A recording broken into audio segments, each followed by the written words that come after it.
Madaling araw nang magising si Princess Cornejo, 22 taong gulang, sa isang bahay na hindi na niya maalala kung paano niya napuntahan.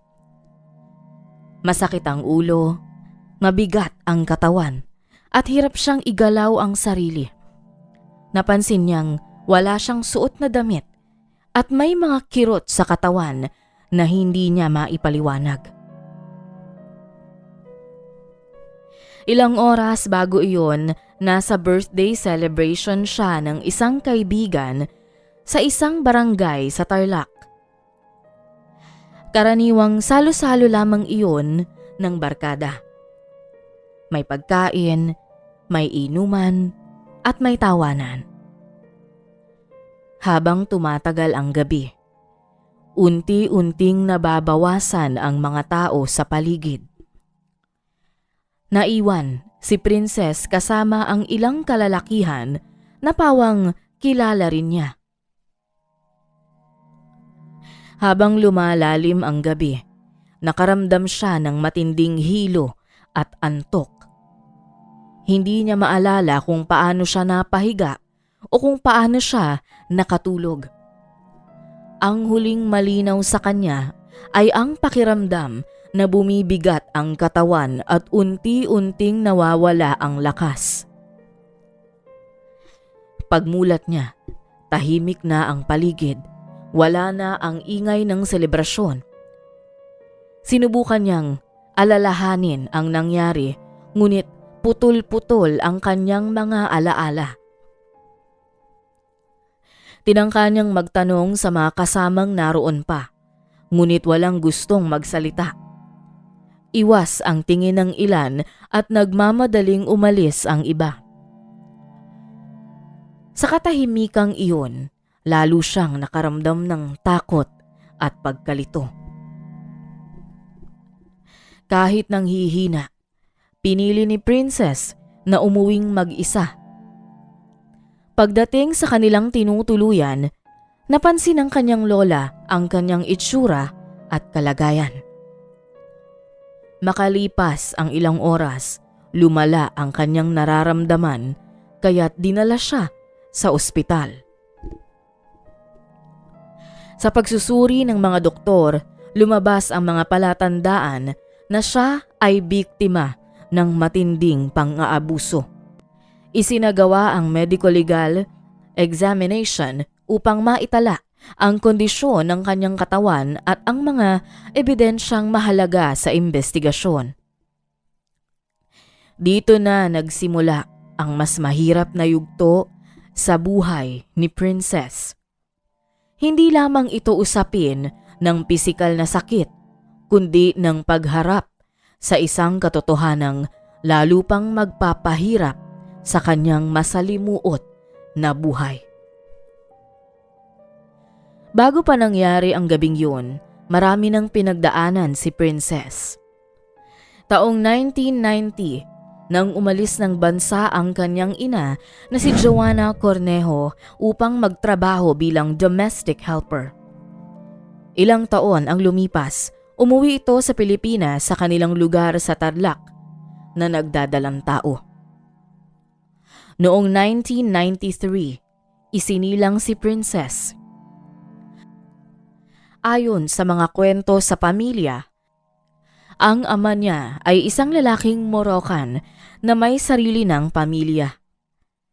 Mula pa sa simula, ramdam na ni Princess na hindi siya tinanggap ng buo ng kanyang ina dahil sa katotohanang anak siya sa labas at hindi lehitimo.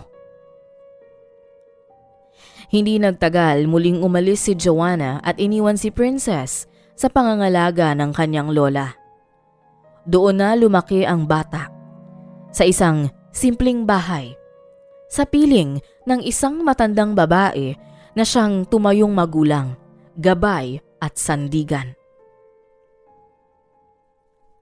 Habang lumilipas ang mga taon, pabalik-balik sa ibang bansa ang kanyang ina. May mga panahong umuuwi, may mga panahong muling umaalis. Ngunit hindi nabuo ang inaasam na ugnayan ng mag-ina. Madalas ay malamig ang pakikitungo at walang masinsinang pag-uusap. Noong 2004, tuluyan nang nagkaroon ng sariling pamilya si Joanna sa Germany. Nagkaroon ng sariling mga anak at paminsan-minsan na lamang kung magpadala ng suporta. Mula noon halos naputol ang komunikasyon. Wala nang regular na tawag, wala nang pangakong pag-uwi.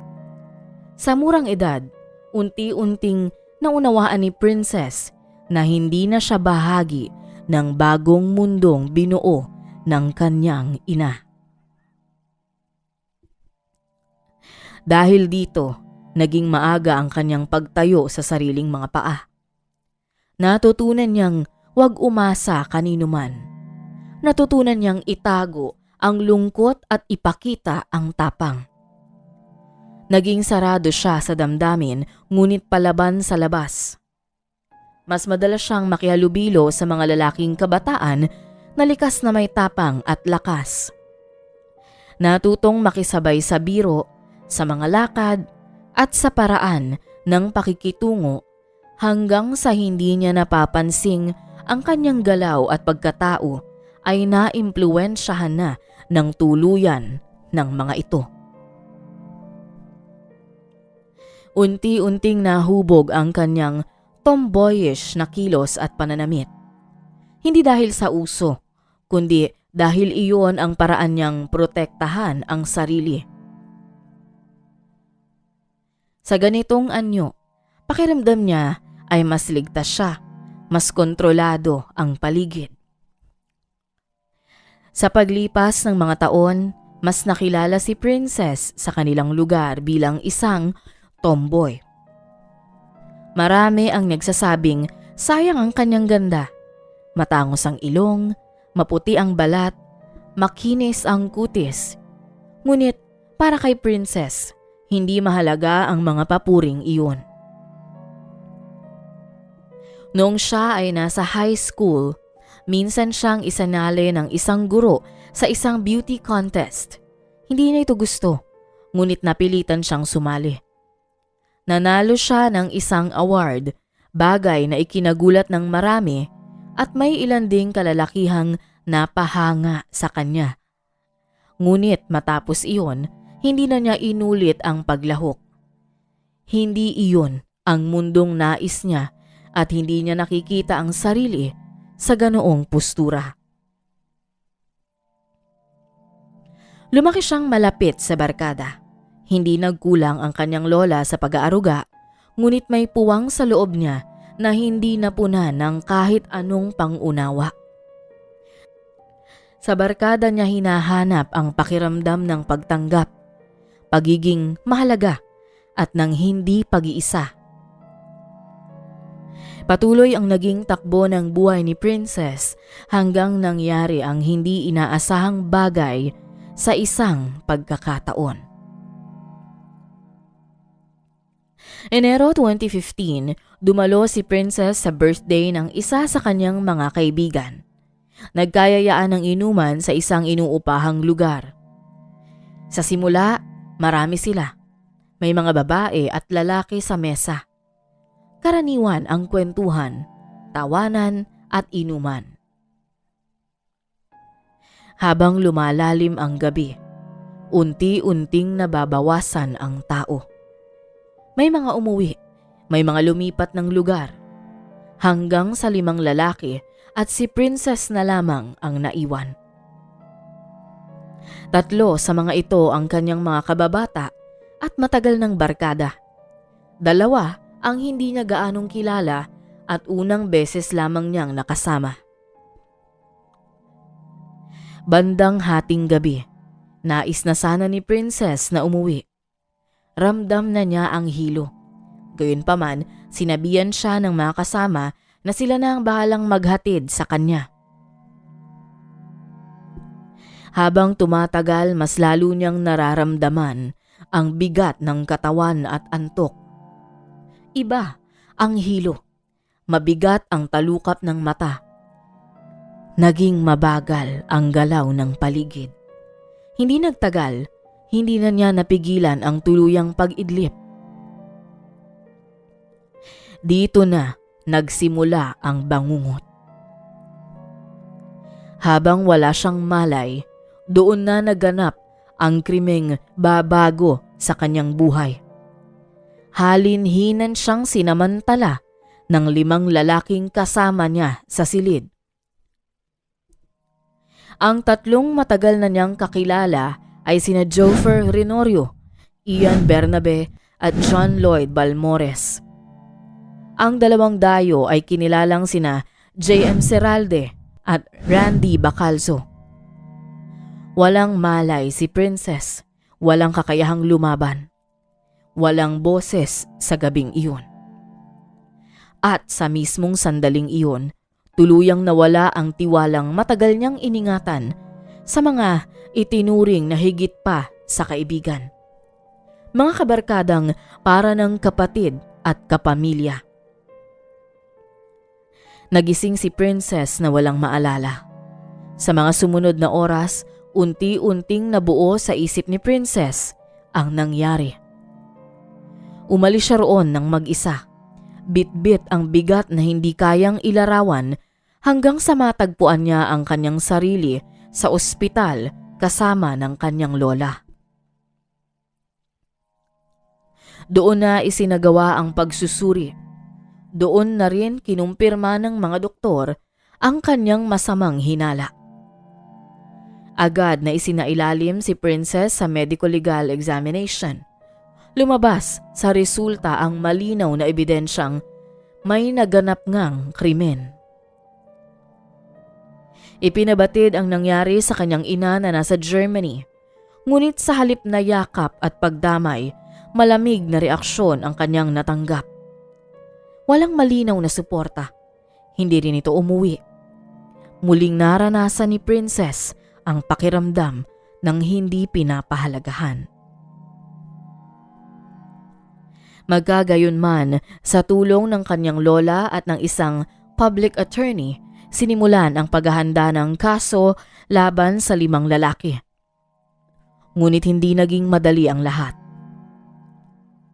Isa sa mga suspect, si J.M. Serralde, ay may kamag-anak na may impluwensya sa politika. Ilang ulit na nahinto ang pag-usad ng reklamo. May mga papeles na naantala at may mga pagtatangkang tuluyang baliwalain ang reklamo.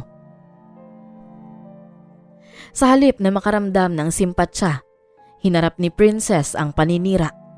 Kumalat sa kanilang lugar ang balitang siya raw ang nagyaya, siya raw ang may gusto at siya raw ang may kasalanan. Kasabay ng mga paninirang ito, nadiskubre ni Princess na siya ay nagdadalang tao. Isang balitang lalo pang nagpabigat sa kanyang mga dinadala. Hindi lamang trauma ang kanyang haharapin, kundi isang responsibilidad na hindi niya alam kung kaya niyang pasanin. Sa kabila ng takot, hiya at panghuhusga ng iba, nagpasya si Princess na huwag umatras. Pinili niyang ituloy ang kaso. Pinili niyang ilantad ang nangyari. Pinili niyang lumaban kahit mahirap. Sinimulan ang kaso sa ilalim ng mabagal at mabigat na proseso ng hustisya. Paulit-ulit na bumalik si Princess sa ospital, sa tanggapan ng pulisya at sa opisina ng mga abogado. Bawat dokumento ay kailangang kumplituhin. Bawat salaysay ay kailangang ulitin. Sa resulta ng medico-legal, lumabas na may bakas ng pampatulog sa katawan ni Princess. Ipinakita nito na wala siyang kakayahang lumaban noong mangyari ang krimen. Ang detalye ring ito ang nagpatibay sa kaso laban sa 5 suspect. Habang umuusad ang investigasyon, isa sa mga lalaki ang pumayag na makipagtulungan sa mga otoridad kapalit ng mas mababang parusa. Siya ay si Ian Bernabe, 21 anyos, na nakatira malapit sa bahay ni na Princess at kasabay niya pa nga itong lumaki. Siya ang nagbigay ng mas malinaw na larawan kung paano na plano ang nangyari.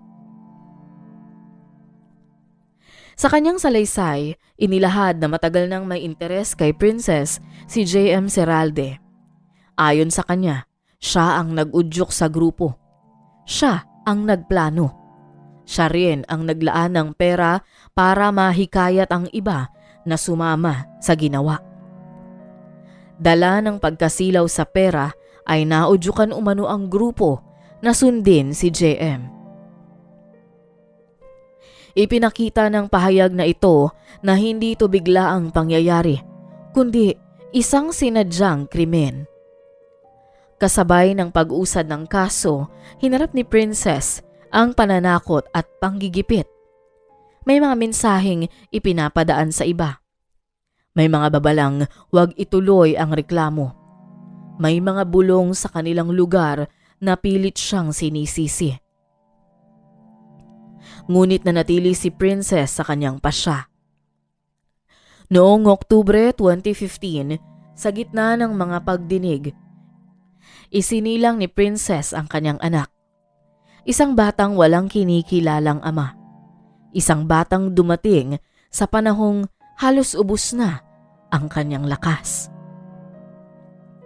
Ngunit sa halip na tuluyang gumuho, naging bagong dahilan ang bata upang magpatuloy siya. Sa tulong ng kanyang lola, ilang abogado at mga grupong tumutulong sa kababaihan, ipinagpapatuloy niya ang kaso kahit pagod na pagod na. Makalipas ang halos 3 taon ng pagdinig, pagsusuri ng ebidensya at paulit-ulit na pagharap sa korte, dumating ang araw ng paghatol. Taong 2018, napatunayan ang kasalanan ng mga suspect. Isa sa 5 lalaki ang hinatulan ng mas mahabang parusa dahil sa pakikipagtulungan sa investigasyon. Ang 4 na natirang sangkot ay hinatulan ng mahabang taon ng pagkakakulong dahil sa kanilang direktang partisipasyon sa krimen. Sa wakas, kinilala ng batas ang sinapit ni Princess. Matapos ang desisyon ng korte, pinili ni Princess na wag nang alamin kung sino sa kanila ang ama ng kanyang anak. Para sa kanya, hindi na mahalaga ang bagay na yon. Ang mahalaga ay ang kinabukasan ng batang nasa kanyang bisig. Naniniwala siyang wala ni isa sa kanila ang may karapatang maging bahagi ng buhay ng bata. Lumipas ang mga taon na tahimik ang kanilang pamumuhay. Nanirahan si Princess kasama ang kanyang anak at ang kanyang lola. Unti-unti siyang naghanap ng pagkakakitaan. Tinanggap ang kahit anong marangal na trabaho upang matustusan ang pangangailangan ng bata. Hindi na siya muling umasa sa kanyang ina. Natutunan niyang hindi na ipagsiksikan ang sarili sa mga taong matagal na siyang kinalimutan. Sa halip, pinili niyang maging buo para sa kanyang anak. Sa araw-araw na pagbangon, unti-unting nabuo ang sarili. Mula sa batang iniwan, naging isang ina na handang magbigay ng pagmamahal, proteksyon at direksyon. Lumaki man siyang walang ama't ina sa kanyang tabi, ginampanan naman niya ang pagiging ina at ama sa batang ipinagkaloob sa kanya. Sa huli, ang ilang taong pangungulila ni Princess ay napunan. Hindi ng kanyang sariling mga magulang, kundi ng isang masamang karanasan na nagbunga ng isang batang dahilan kung bakit patuloy pa siyang nabubuhay.